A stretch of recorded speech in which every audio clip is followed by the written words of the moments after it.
Saudara-saudari yang terkasih di dalam Yesus Kristus, saya akan membacakan renungan yang sudah disiapkan oleh Monsinyur Hadi Sumarta untuk hari Minggu biasa yang ke-24 tahun A. Injil yang kita dengarkan hari ini yaitu Matius bab 18 ayat 21 sampai dengan 35 menunjukkan keharusan adanya suatu penyesalan atau lebih tepat pertobatan dan kesediaan untuk berkali-kali saling memaafkan atau mengampuni bila kita ingin disebut sebagai orang Kristiani sejati. Ada dua masalah diajukan kepada kita. Yang pertama, pertanyaan Petrus kepada Yesus. Berapa kali kita memaafkan sesama kita yang berbuat tidak baik atau berdosa terhadap kita? Yang kedua, jawaban Yesus. Pengampunan tidak mengenal batas dan diterangkannya dengan perumpamaan tentang seorang hamba yang tidak mengenal ampun maupun belas kasihan. Sangat menarik bahwa Yesus tidak menjawab pertanyaan Petrus berapa kali orang harus memaafkan sesamanya, melainkan tentang bagaimana seharusnya sikap orang yang bersalah atau berdosa maupun orang yang memaafkan atau mengampuni. Dalam perumpamaan itu, hamba pertama merasa takut, tak berharga, dan rendah ketika ia menghadap dan mohon kesabaran si raja. Tetapi sesudah diampuni oleh raja, ia terbukti dapat menemukan kembali kekuatannya.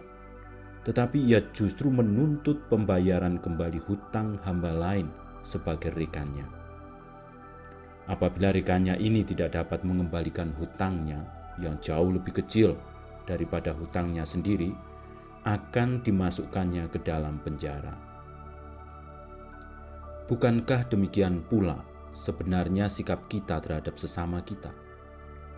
Bagaimana sifat pengampunan kita terhadap mereka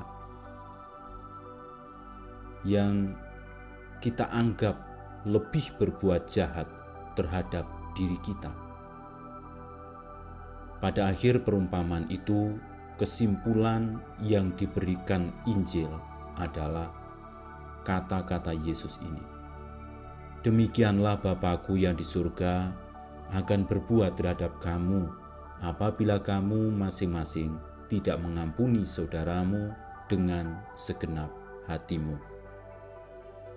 Yesus mengingatkan kita bahwa Allah Bapanya akan menunjukkan sikap yang sama terhadap siapapun, seperti sikap si raja terhadap hambanya yang tak tahu berbelas kasihan kepada sesamanya.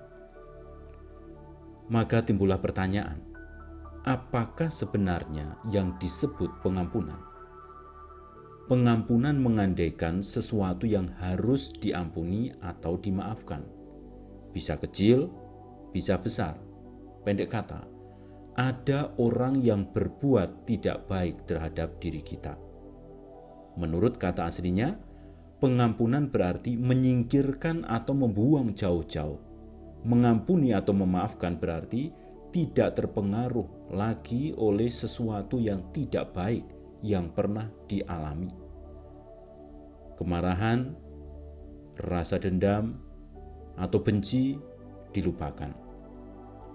Maka Yesus menuntut dari murid-muridnya pengampunan tanpa batas. Nah, kita akui bahwa pengampunan atau berbelas kasihan tanpa batas kepada sesama ternyata bukanlah hal yang mudah. Pengampunan tidak berarti bahwa kita segera langsung sudah berdamai, sudah terlaksana rekonsiliasi. Namun bila ada niat baik, mulailah adanya suatu proses penyembuhan yang menolong kita untuk menyingkirkan rasa dendam atau benci. Bila kita tidak mengikuti nasihat Yesus tentang pengampunan, maka sungguh besar implikasi atau akibatnya untuk hidup kita, baik sekarang maupun hidup yang akan datang. Tahukah dan sadarkah kita bahwa nasib keselamatan abadi kita kelak dinodai, dihambat, dan sangat dirugikan oleh ketidakmampuan kita untuk saling memaafkan atau mengampuni selama masih hidup di bumi kita ini.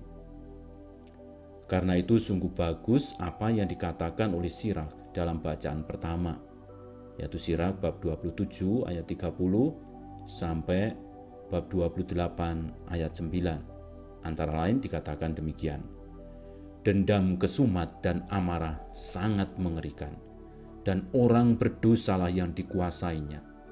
Barang siapa membalas dendam akan dibalas oleh Tuhan. Tuhan dengan seksama memperhitungkan segala dosanya. Ampunilah kesalahan sesama, maka niscaya dosa-dosamu akan dihapus juga. Yesus telah mendirikan gerejanya untuk meneruskan karya keselamatannya.